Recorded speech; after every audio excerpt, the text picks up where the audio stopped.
Live from the land that freedom forgot, the most listened to Second Amendment broadcast in the nation.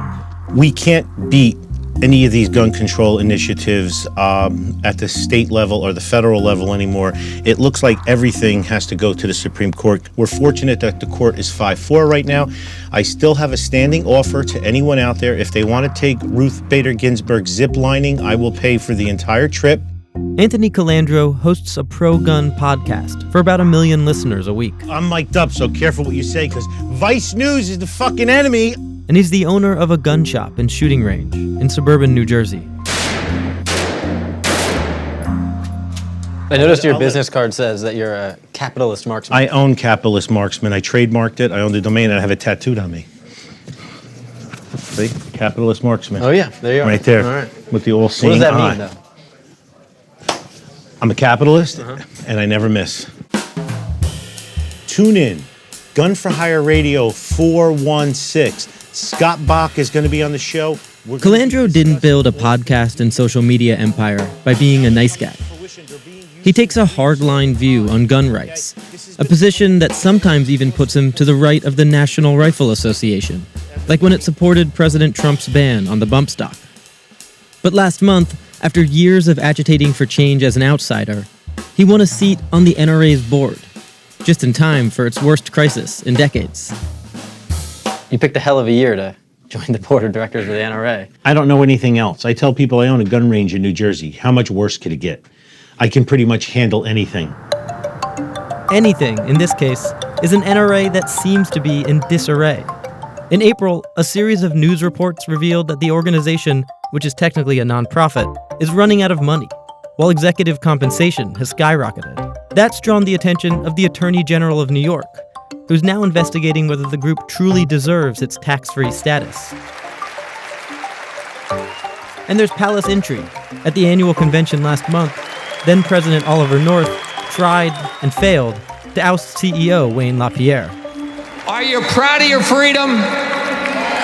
Stand up and be counted then. Are you team Wayne LaPierre? I'm Team NRA, and that includes Wayne LaPierre because he is our CEO and Executive Vice President right now. Yes. As far as the NRA is concerned, this is a small thing that will be cleared up when the Attorney General is done with their investigation. You will see full transparency of everything that's going on. Now the media is trying to get the NRA to have infighting, which is a horrible situation. But some of this is a self-inflicted wound, it seems like.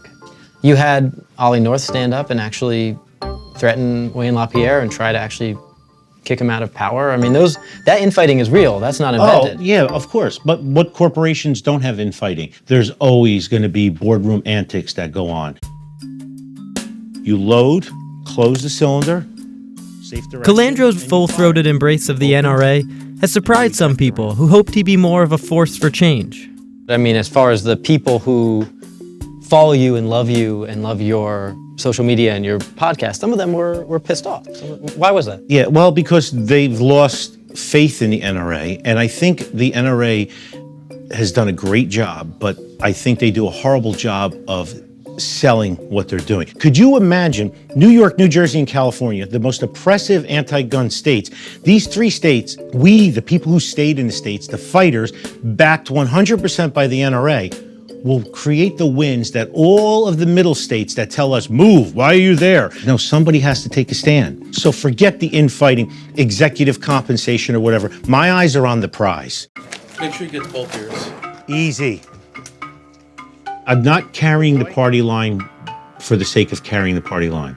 Right now, I'm carrying some of the party line because I don't want to endanger us. I've heard you say on your radio show that the only thing that can take down the NRA right now is division among its members. Correct. What do you mean by that? And that's the truth. Well, we have division going on right now where people, if you get enough people discuss it and stop the flow of donations and memberships, that can take down the NRA. It's always like this power struggle. If anybody here watches Game of Thrones, I've compared it to that. It's like this fight for the throne. This who wants the Second Amendment throne. Let's just get the job done. Who gives a crap who gets credit for it? Let's just get it done.